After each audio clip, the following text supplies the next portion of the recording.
Welcome back to part two of the Weathering in Soil lecture. When we left off, we were just talking about how rocks can weather on the outside and how they tend to weather spheroidally. We'll cover that more in just a while, but right now, chemical weathering. We talked about Buzz Lightyear being broken into small pieces, but Buzz Lightyear having his molecules changed. The electron bonds that make the plastic changed, that's another matter. That's called chemical weathering. And it includes oxidation, acids from roots, hydration, which means combining with water. And for some reason, I put these two in here again, and I don't think they belong there. So ignore the last two.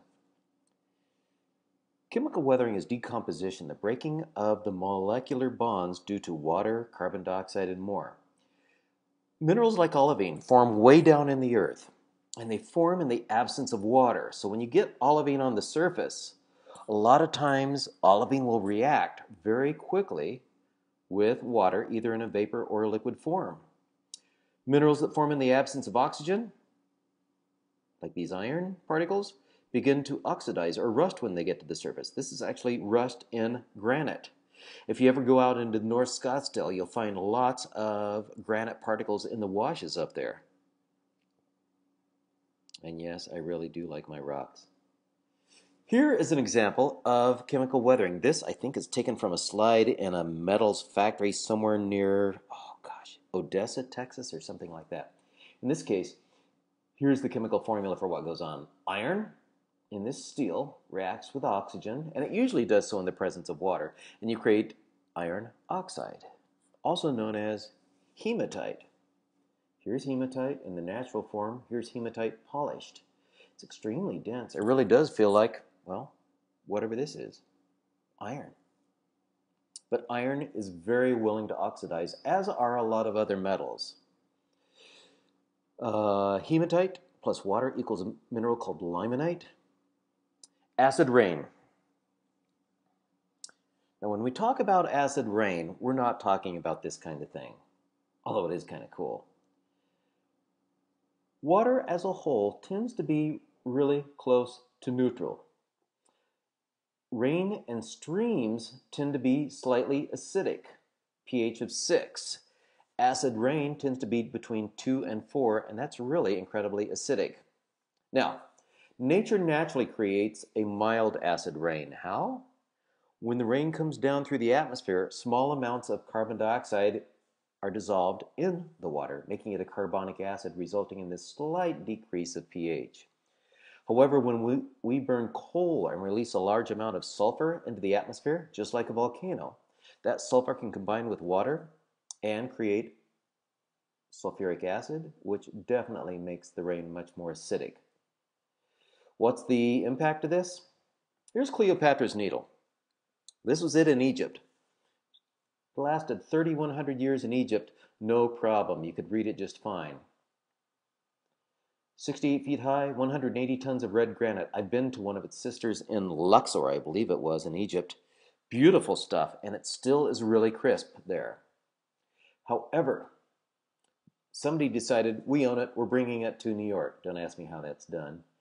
And London and Paris. There are a bunch of these. And all of them have weathered. Why? Water is a really good accelerator of chemical weathering. There wasn't a lot of water in Egypt. There is in these other places.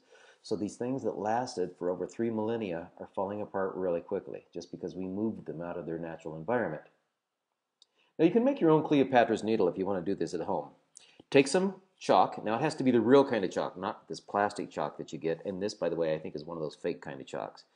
Take some vinegar and take a paper clip. This is your chalk. Just carve some petroglyphs into it, and then dunk your chalk into the vinegar, not the entire gallon, overnight, and pull your chalk out the next day. See what happens. This is kind of interesting. Atmospheric CO2 is only about 0.03%. In the ground, carbon dioxide is about 10% of the air in there. Why? All kinds of chemical reactions going on from organisms living in the ground. Now, where do you tend to get most of the acid rain? Here is the pH map of, you know what, I forgot to start my timer. Here's the pH map of the United States. Take a look. It's mostly up in this area. Why? Coal burning plants, lots of them, thanks to the coal mining areas all through the Appalachian area. It was cheap, it was dirty, but it was cheap. And you know what we tend to go with in America. Over in the West, we don't get so much acid rain. There's also another thing going on out west. We tend to have a lot of really basic rocks, and when we do get acid rain, the basic rocks like the limestone will neutralize that. Naturally occurring, slightly acidic rain has this effect. When the water goes down through the ground and contacts limestone, it dissolves limestone little by little, leaving behind caverns, which they call caves, sinkholes, all these other weird European words. This is part of karst topography. In the southern part of the Big Island of Hawaii, the volcano lets out a lot of sulfur dioxide on occasion, which then creates a really strong sulfuric acid rain. Nahelenani Street here in, not Hilo, Kona, often gets covered by this stuff called VOG, volcanic smog. It's interesting because Hilo is where the tourists don't want to be because it's so rainy. But the VOG from the volcano circulates around to the place where all the tourists like to buy their condos and timeshares. Seems kind of fair in a way, doesn't it? Here is a cemetery I was visiting a couple years ago in near Cedar Rapids, Iowa. Obviously, it's not summer. But here is a gravestone. It is just over 125 years old. And take a look. It's already becoming unreadable. The gravestone was made of marble. Marble's a great stone, but just like limestone, marble is susceptible to acid rain. And take a look back in Iowa. We do have some acidic rain back there. Cedar Rapids is somewhere in here. So these gravestones are breaking down. Now what's interesting is if you make a gravestone not out of marble but out of slate, it lasts longer because the slate is made primarily of quartz, and quartz doesn't react with the acids in the atmosphere.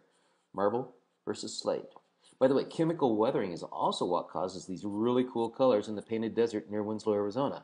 Different metals in each of these layers react with oxygen and water to create different oxides. Here's Sedona. Where would we be without oxidation?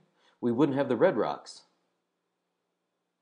Personally, I think it's really bad that these are red and that they're rusted. We could go up there and clean them out and have some really nice tan-colored rocks. Want to join me? And again, oxidation and hydration have led to what's called desert varnish. And the ancient natives of the southwest United States used this as their newspapers. Now, one more thing, feldspar. Feldspar is kind of cool because feldspar reacts with water. When it reacts with water, it expands and it forms a clay. Oh, we don't care about that. Okay, this is something else that's really important.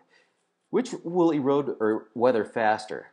This big block or this block broken into several smaller blocks? It's all the same material, the same mass. Correct answer? This one. Why? The total surface area in this is 1 meter on each side, so it's 6 square meters. Once you do 3 cuts on each of these sides, you end up with 24 square meters. Think about it this way. Which dissolves faster in water? A sugar cube or ground up sugar? Correct answer? Ground up sugar because there's more surface area. So when granite starts to weather and it cracks, it starts to break down faster. Now, this is an interesting concept I'm about to approach. This surface of the granite can be attacked on the top. This can be attacked on the side. This can be attacked on the side. The corner, however, gets attacked from all 3 sides. So what happens to cubic things in nature? They tend to round off. This is spheroidal weathering. Now, schist and gneiss, because they have alternating layers of quartz and feldspar, the feldspar reacts with the water and it expands, creating clay, and breaks apart like this. This occurs right along 7th Street south of Thunderbird. If you ever hike through there, near the North Mountain area, you'll see all this kinds of stuff. If you mountain bike on this, do not flip over the handlebars and land on this. It hurts. I have tested it out just being interested in geology. It really does hurt. The road right next to 7th Street south of Thunderbird is made of this kind of stuff. When rain comes along, this stuff expands and it plops down onto the pavement where the cars are. So right there they have put these big concrete barriers to keep this stuff from going out on the roadway. Here's a tree taking advantage of that. This is a phyllite schist. Now, not all rocks weather at the same rate. A is a lot more resistant to weathering than B is. A has been exposed a lot longer, but it's hanging on better. Take a look. B is wearing away faster than A. And in case you're wondering, this is a bird I caught in flight as I was taking a fairly slow shot.